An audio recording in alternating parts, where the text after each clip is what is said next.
Hello, this is Gary Boomer, visionary and strategist at Boomer Consulting, along with my co-host Eric McMillen, founder of the McMillen Group.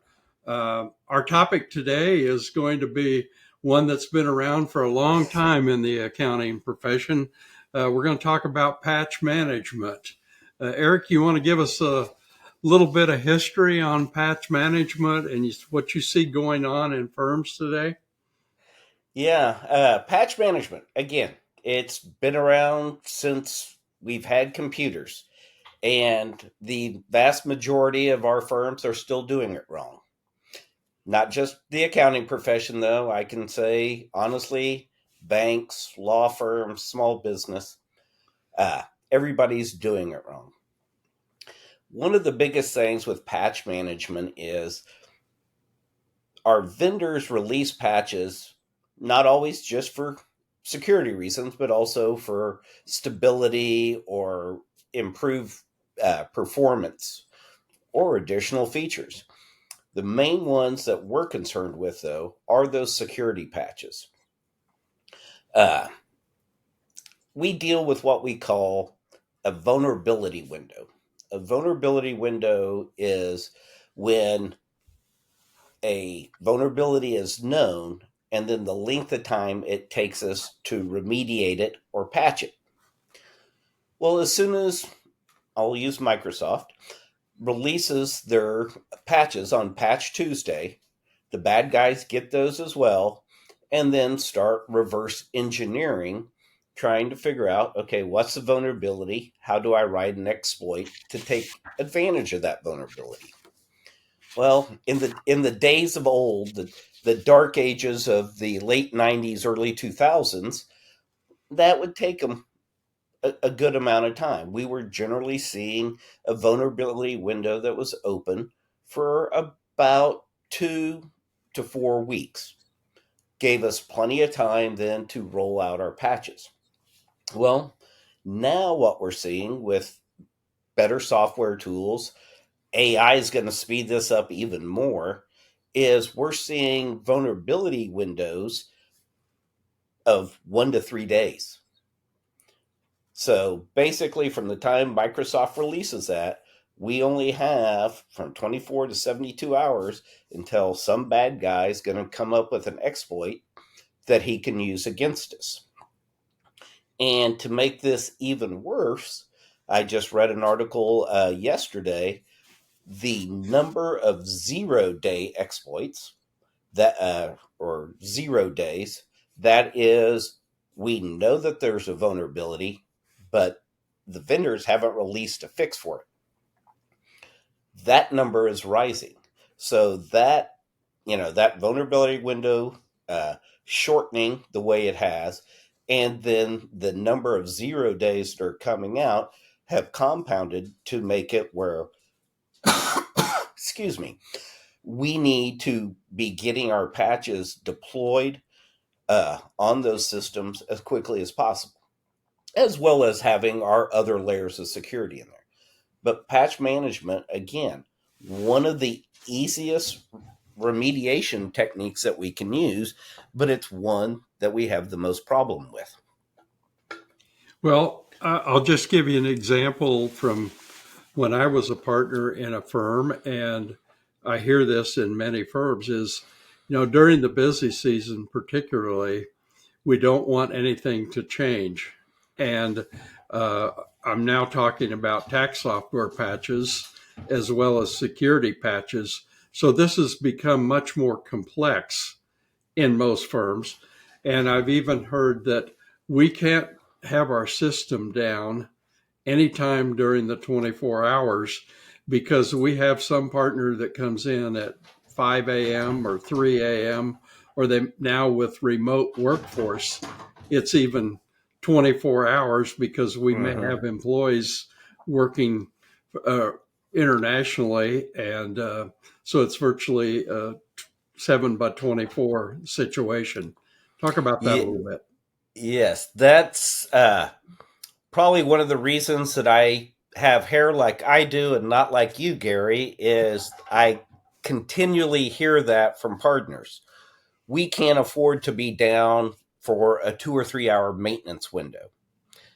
I tell them you cannot afford not to be down for that maintenance window. Which would you rather have? 2 to 3 hours on, at 2 a.m. on a Sunday morning where we're doing that? Or would you rather have an exploit happen and now you're down for a week or longer? Having that planned, scheduled maintenance window is critical. We need to be pushing those patches out, and not just our operating system, but like you brought up, tax software. Again, it could be regulatory changes. Third party software. We're seeing a lot of attacks against Microsoft Office now. Adobe, we've seen a lot of attacks with the PDFs. Again, we're cutting off our nose to spite our face by saying, no, we can't patch from January 1 until April 16th. That is wrong. And I will argue with any partner that's doing that. When they go, well, we haven't had an issue yet. Well, it's not a matter whether you've had the issue yet. It's when will you have the issue? I've had a firm that got hit with ransomware on April 13th last year because they neglected to patch. Well, I think you shared with me a couple of weeks ago the fact that some of this malware was now coming into firms through Microsoft Excel files. Yes. And that even some of the security software that firms were using didn't pick it up right away. So the longer that existed out there, the more likely it was going to multiply, not only within the firm, but if any of those files were sent to clients, it could infect clients. So you might talk a little bit about that and the urgency. Yes. So the specific malware that Gary's referring to is called Laro, and it comes in and it infects Excel spreadsheets. The interesting thing is some of the top end anti-malware endpoint security software, I won't mention any vendor names on the podcast here, did not pick it up. The only way that it was being picked up was the free Microsoft Defender that Microsoft unveils. And again, this is a piece of malware that's been around for years. But again, we were unable to identify it until, essentially it was happenstance that somebody happened to be running Microsoft Defender and where it triggered it. The other thing we're going to see with that is, as a firm, look at how many files that you receive from your clients coming in, and you have no idea whether those files are clean or compromised. That's going to raise your risk level. And by solely relying just on our endpoint security to catch something, well, again, we're only relying on one thing. We want to ensure that we have that layered security. And as part of those layers, one of that is patch management. And Microsoft is innovating, but one of the things that they are innovating with that's going to make this even more important is we're removing, the old Visual Basic or the old macro language and are incorporating Python into specifically Excel for the macro language. Well, Python is a very powerful language and stuff. So we've just armed the bad guys with an even better tool than, the old macro language. So this is not something that's going to be going away anytime soon. Again, to just try and rely on, oh, well, we have, phishing protection or mail antivirus. We don't allow USB keys. Those are all good things, but we need to make that layer, and that base layer has to be keeping our systems patched and fully available. Well, let's go a step further, and I don't mean to complicate this more, but it does complicate it, and that's every firm is virtually multi-office today, because of the remote workforce. Talk a little bit about that and some of the issues. And you mentioned process, and process is so important. How do we extend that process out to these remote locations and ensure that we have protection coming into our systems? Again, that's where we need to be using automated software to be able to not only push these updates out and stuff, because again, we have that remote workforce. We may have somebody that never comes into the office. Well, they're still accessing our systems, whether it's via VPN or a remote desktop type session. But again, that's open. How are we keeping those machines patched? We need to do that. But one of the things I run into a lot too is we may push the patches out to these remote offices or even within our local office. Well, a lot of patches do not take effect until that machine's rebooted. Well, their process will be flawed because we're not going to force anybody to reboot because that may interrupt them or that's an inconvenience for them. Well, we might as well not even have pushed the patches then. So we need to make sure that we have that full process and procedure down, that we have buy-in from the top. Because again, security is a business issue. And if we don't have that leadership up top, IT can't push it uphill. It has to roll down just like the bad. So, we push the patches. We're going to push, force that update. You can do it where you pop up a little message and say you need to restart your computer. You allow them to deny it once.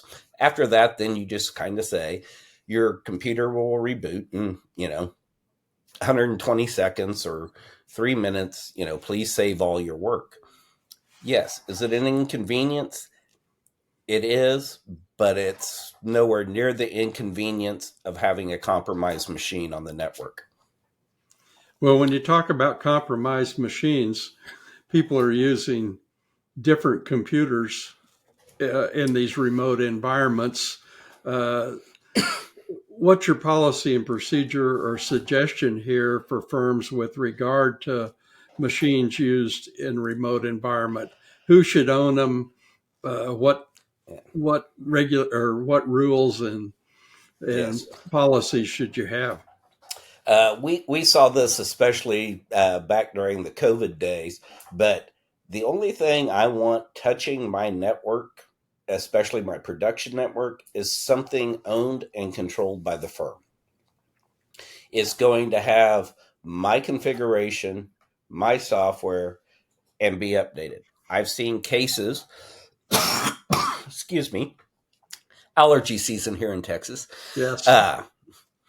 Where we sent everybody home and Betty Joe was accessing the firm using the same computer that her son used to play his games, which, of course, you have to download the cheat codes and apply it.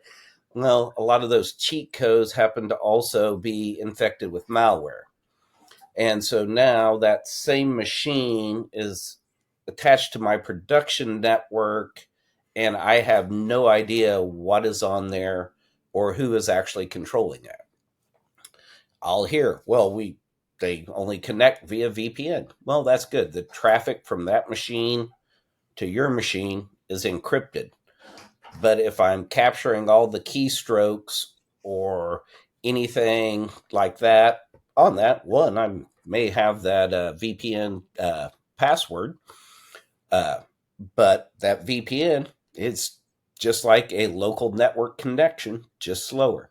So again, if it's my firm, it's a machine that is owned by us, controlled by us.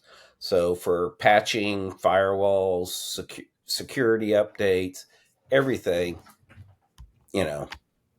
that's going to be that. They're not able to go out and surf or download games and things like that on it, because all we're doing is increasing our risk profile. And when it And comes this to, is about risk management. yes, all of security is risk management. And I think we've highlighted two things today is that you must have support from the top. So leadership is Yes. very important here, that they understand uh, risk management and what's really happening out there. Because I think many of our managing partners, unless they have a internal CIO or a technology person, uh, really this is not their unique ability, Mm-hmm. and they need to focus on having access to these resources, whether they're internal or external, and having policies and procedures. You can probably provide firms with sample policies and procedures, but Yes. if you don't have the leadership and the discipline within the firm to, uh, I guess, hold people accountable, that's probably the best term I can think of. Uh, the policies and procedures really aren't going to make much difference. Mm-hmm. And with policies and procedures, going back to one of our earlier episodes where we were discussing passwords and how we have all these exceptions to the policies and procedures, and it's generally based upon position with the in the firm, size of the book of business. You can't do that. Again, once you open one weak link into that network, that's going to be what's targeted. It needs to apply across the board. If you're going to start making exceptions, pretty soon the exception becomes the policy, and you might as well throw away the one, the actual one that you had, because it doesn't matter. Well, let's close out by talking about how you can automate this and what the advantages really are of automating your processes and procedures regarding patch management. Yeah, automating patch management, can help firms uh, not only detect which machines are, out of patching, uh, but report, push those installs out, force that reboot, and again, continue, give us insight into our network so we always know, you know, are we ever going to be 100% fully patched? No. Too many patches come out, too many vulnerabilities are found. What we want to do is keep that threat surface or attack surface as low as possible. And if we don't have a tool to tell us where we are, we're just guessing. And, there are a lot of good automated products out there, you know, across the economic spectrum. Some of the most common ones that I see are going to be Manage Engine, is very common. Case. You have things such as AutoMox. There are a lot of good products. Microsoft's have has products depending upon your level and stuff with Office 365. But and I still go into firms that their method of, you know, patch management is going around and just using what's built into the operating system machine by machine. Well, invariably, you're going to have machines that drop through the cracks. Uh, you're going to have your IT guy going to perform the update that's going to get pulled in another direction for the latest burning bush that he has to put out. Uh, and so we wind up not getting those taken care of. Having that automated tool, to perform that inventory to let us know where we stand at any moment in time is critical. Well, I totally agree. And my advice for leadership in the firms is really goes back to when I got into this business. I came up with a quote that said, "You don't have to know how to build the watch, but you do need to know how to tell time." And Yep. I think the time, learning how to tell time here and having access to resources that can manage this, or the who that's responsible either internally or externally, can help firms really manage their risk and manage the updating of patches. Mm-hmm. So I think we're out of time today. Any last thoughts, Eric, for our audience?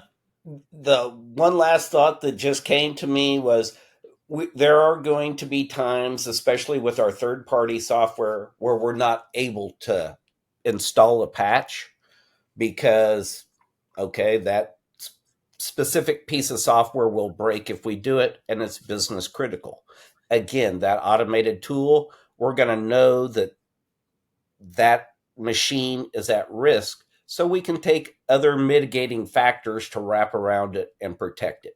Again, it's about having insight and knowledge into our environment and then taking care of what we can the best we can. Well, thanks, Eric, and thanks to our audience for joining us today. As always, if you have topics that you would like Eric and I to discuss in future episodes, please submit them. Our goal here is to help you think, plan, and grow. So have a good day. Thanks again. Bye. Have a great day, everybody.